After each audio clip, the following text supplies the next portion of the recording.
Bonjour à tous. On a pris la décision de continuer le podcast sur finalement accepter l'inacceptable.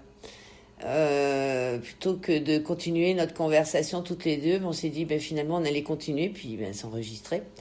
Puisque apparemment nous-mêmes on continuait la conversation. Nous-mêmes on était en train de continuer à élaborer. Patricia avait effectivement une bonne idée, puis moi aussi finalement ça me soulevait un autre point. Et c'était par rapport, là je vais te laisser la parole Patricia. Oui, bonjour à tous.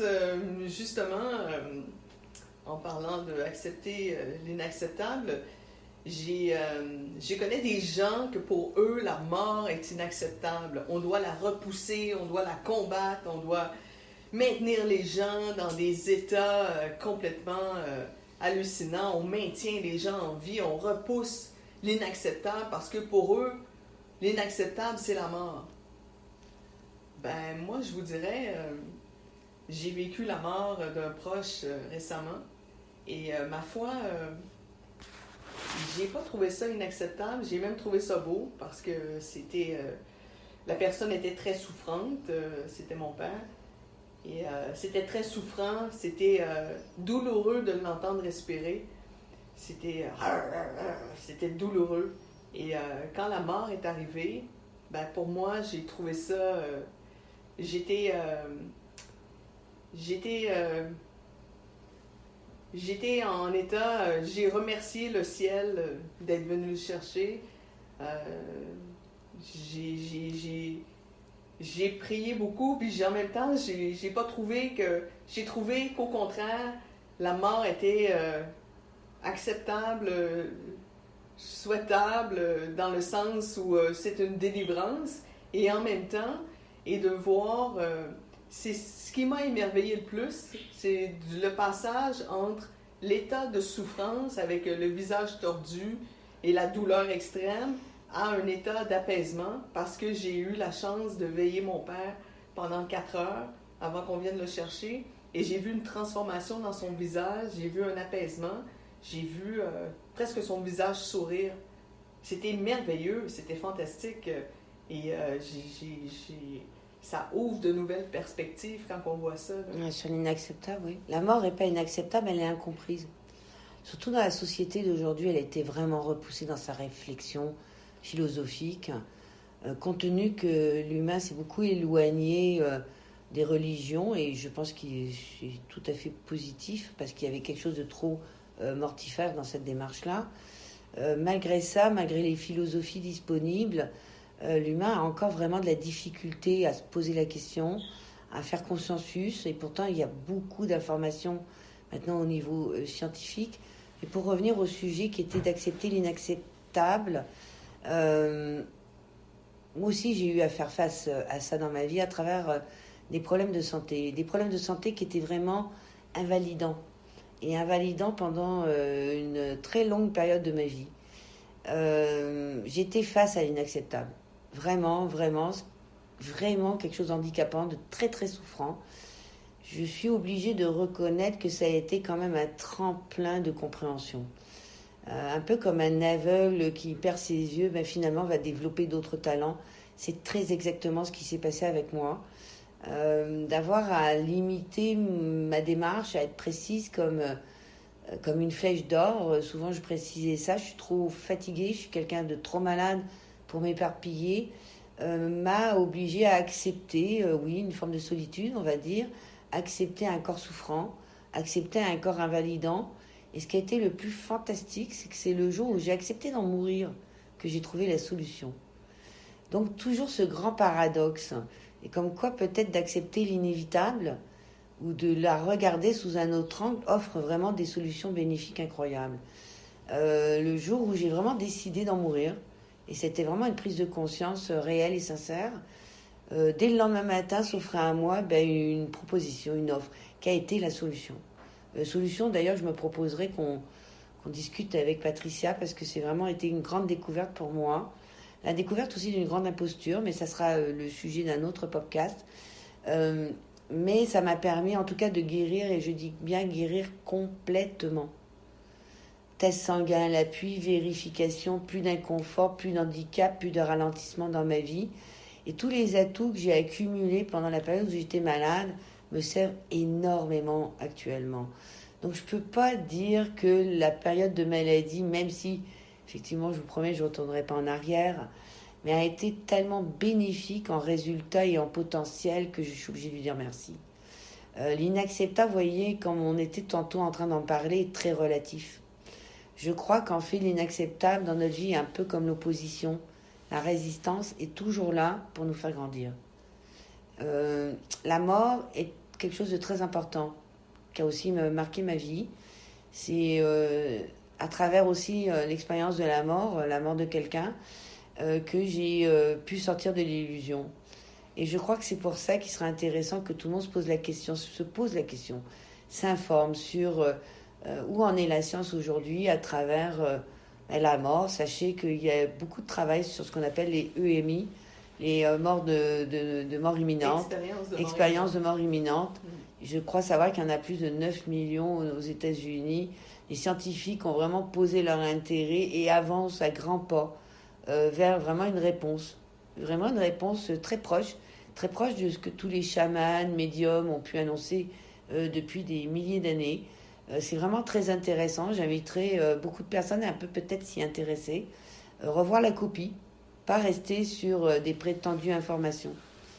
Oui, concernant les expériences de mort imminente, qu'est-ce qui est intéressant, c'est que il faut quand même se rappeler, c'est que dans les hôpitaux, quand on a commencé à opérer les gens, les réanimer surtout, d'avoir la capacité de pouvoir les réanimer, il y avait des gens pendant les opérations qu'on les perdait, puis on réussissait à les récupérer, mais ces gens-là avaient vécu des expériences et c'est la somme de ces expériences-là, comme ça se passait dans les hôpitaux. Mais je veux dire, c'est comme ça aussi qu'on a pu colliger l'information de façon plus concentrée. C'est pour ça qu'on a tant de témoignages aujourd'hui. Et ce qui est intéressant quand on regarde les témoignages au niveau des expériences de mort imminente, c'est que les gens racontent toujours sensiblement la même chose. Quelle que soit la culture, l'âge, ce qui est encore plus intéressant, c'est les enfants bas âge, qui n'ont justement pas intégré toute cette information et qui racontent effectivement exactement le même parcours que les adultes. Et quand je dis en bas âge, on parle vraiment en bas âge, 4 ans, 5 ans, 6 ans. Donc des enfants qui n'ont pas encore tous ces dogmes, tous ces concepts. On parle aussi des fois même de certaines cultures qui sont confrontées finalement à un chemin qui est très éloigné de ce que leur religion les amenait à croire ou à penser. Et donc il y a une revisite de tout ce langage, de toutes nos connaissances. C'est vraiment un sujet très intéressant.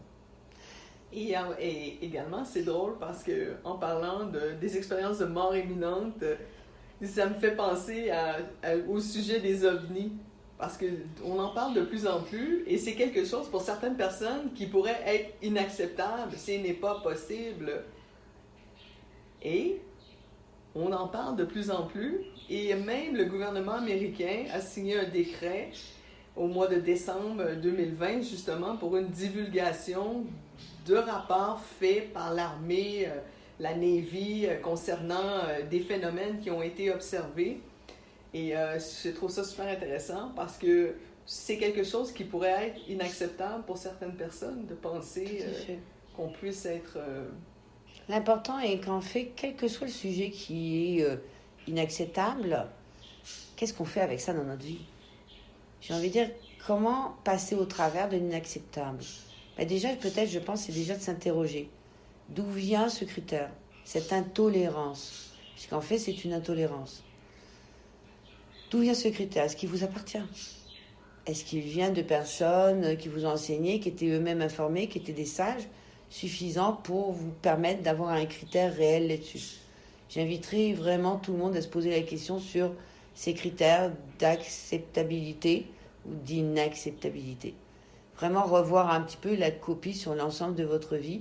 Et généralement, j'ai envie de dire, essayez de pratiquer le fait d'accepter. On ne peut pas changer les faits. C'est impossible. Les faits sont les faits. C'est notre rapport à eux-mêmes qui font la différence. Que ce soit les extraterrestres, l'annonce d'un cancer. Sachez que toutes les personnes qui ont des annonces de maladies incurables ou voire difficilement curables sont obligées d'accepter. D'accepter simplement le diagnostic. Il y a souvent un processus qui peut être très long, voire certaines personnes qui refusent le diagnostic. Ils n'acceptent pas la situation. Refusent, ça les met trop inconfortables. Sachez que dès qu'il y a une non-acceptation, qu'on n'accepte pas le soi-disant inacceptable, puisqu'on voit bien que c'est vraiment très très relatif, ça veut dire que peut-être vous avez des résistances. Et surtout, est-ce que ça vous concerne ? Est-ce que ça vous concerne ? N'êtes-vous pas en train d'observer quelque chose qui se passe dans la vie d'une autre personne ? Ça ne vous concerne pas. Vous n'êtes pas en connaissance de son éducation, de ce qu'il ou elle a pu vivre, des souffrances, des traumas. Et si vous étiez peut-être même à la place de cette personne, finalement, vous auriez réagi exactement de la même manière que lui, alors que vous êtes en train de le juger et considérer que c'est inacceptable. N'y a-t-il pas un rapport d'ego de vouloir prendre possession de la vie de l'autre et de le juger et de considérer que ce que font les autres vous concerne ? J'inviterai toujours à dire attention, c'est votre âme qui est à guérir, c'est votre corps et votre esprit qui est à guérir, ce n'est pas l'esprit du voisin et encore moins celui de l'agresseur ou du prédateur. Plus vous portez votre attention sur quelque chose que vous allez considérer d'inacceptable mais que vous n'avez pas fait, qui ne vous concerne pas, karmiquement, c'est pas votre action, vous n'êtes qu'observateur. Pourquoi avez-vous le besoin de prendre cette information et de la transformer en souffrance ? Peut-être il est bon certaines fois de prendre des distances et plus de se tourner vers soi-même et de regarder qu'est-ce qui dans vos comportements sont inacceptables. À partir du moment où vous allez les accepter, peut-être qu'un avenue de paix et de solution peut se présenter à vous. Généralement, quand on réagit face à des choses qui sont inacceptables, elle résonne face à des comportements, pensées que nous avons, qui résonnent avec notre existence. Regardez tout ce qui est autour de vous qui pourrait être considéré comme inacceptable et auquel vous ne portez aucune attention. À partir du moment où vous portez attention à quelque chose, c'est que ça vous appartient. C'est que ça résonne avec une de vos souffrances. Donc peut-être qu'il serait bon de philosopher là-dessus, plutôt que de rendre la vie trop critique. Où est le bien ? Où est le mal ? Où est l'acceptable, l'inacceptable ? Philosophiquement parlant, le mal et le bien n'existent pas. On pourrait pousser vraiment très loin cette conversation. Oui, et c'est drôle, j'ai t'écoutais parler, Corinne, et j'avais le mot société en tête, et je me disais que oui, effectivement, nos sociétés nous façonnent notre façon de penser, façonnent notre façon de voir, et en même temps, je me disais, il faut revenir à notre petite voix intérieure. Qu'est-ce qui est pour moi acceptable ou qu'est-ce qui ne l'est pas? En quoi ça, justement, quand tu parles de résonance, pourquoi ça résonne en moi? Ça fait référence à quoi? Donc, de revenir, de porter son regard sur soi, sur son intérieur. Et parce qu'il ne faut pas oublier qu'on est tous connectés. Donc, quand on a une compréhension de notre intérieur, ça nous permet d'avoir une meilleure compréhension des autres êtres qui nous entourent parce que je crois qu'à la limite, malgré nos expériences, nos origines, on a quand même une façon de ressentir les choses. On a quand même des points en commun, là. On est quand même des humains, là. Mais dès que vous avez une réaction face à l'inacceptable, vous raisonnez face à quelque chose qui n'a pas été compris, qui résiste en vous, c'est-à-dire un sentiment qui vous emprisonne, qui vous demande de réagir. Parce que souvent, quand on réagit, et c'est d'ailleurs uniquement ce que fait l'humain, face à l'inacceptable, il est souvent uniquement en réaction et non en réflexion. C'est facile de réagir, effectivement. Il y a des fois des prédateurs, il y a effectivement des tueurs en série. On entend des choses qui sont vraiment terriblement horribles. Il est impossible de comprendre. Il faut comprendre que quand on accepte, ça ne veut pas dire qu'on valide. Quand on accepte, ça ne veut pas dire qu'on valide l'horreur qui a été faite. C'est qu'on accepte les faits. L'existence, qu'effectivement, il y a des prédateurs. Ça ne signifie pas qu'on valide l'acte du prédateur. Mais n'étant pas le prédateur, en quoi êtes-vous concerné ? C'est l'humanité qui doit prendre ces décisions-là. C'est sûr que chacun doit se positionner. et ne pas rentrer en réaction. Donc ça demande plus une introspection.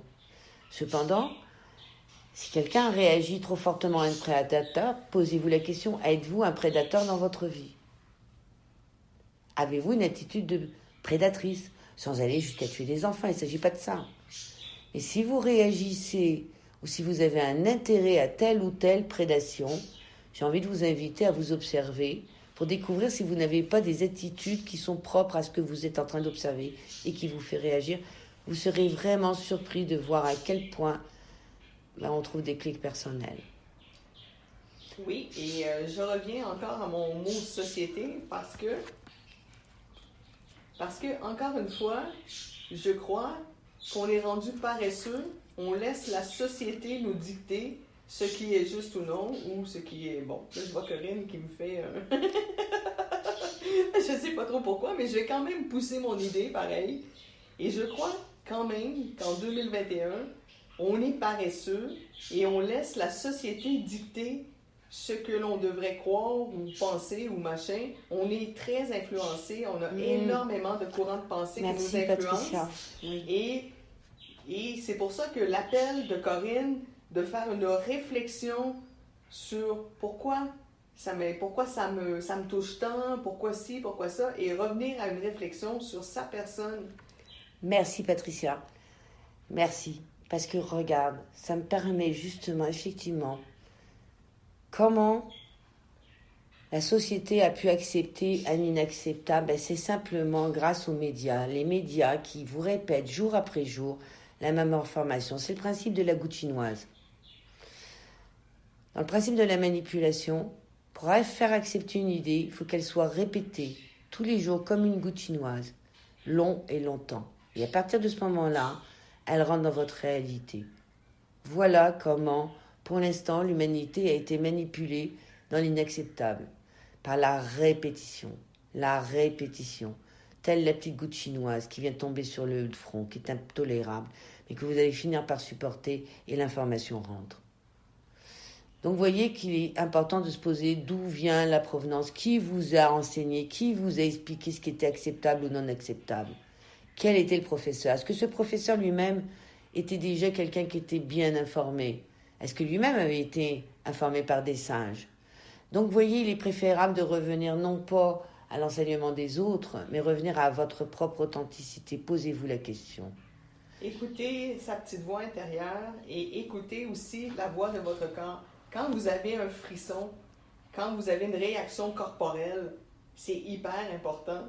C'est hyper important. Et de faire confiance à son jugement, puis de faire confiance à sa petite voix qui fait comme « Oh, attention ». Et ça, on a perdu cette habileté-là ou cette conscience-là d'écouter notre petite voix. Eh bien, écoutez, on va vous inviter à continuer à nous écouter, puis bien surtout à vous écouter. Continuez à vous écouter dans votre intériorité, dans éventuellement peut-être certaines souffrances qui pourraient se présenter. C'est ça, être dans son présent, accepter ce qui se présente. Donc, on va vous souhaiter une belle soirée. Merci de votre écoute. À bientôt. Merci à vous. Bye bye.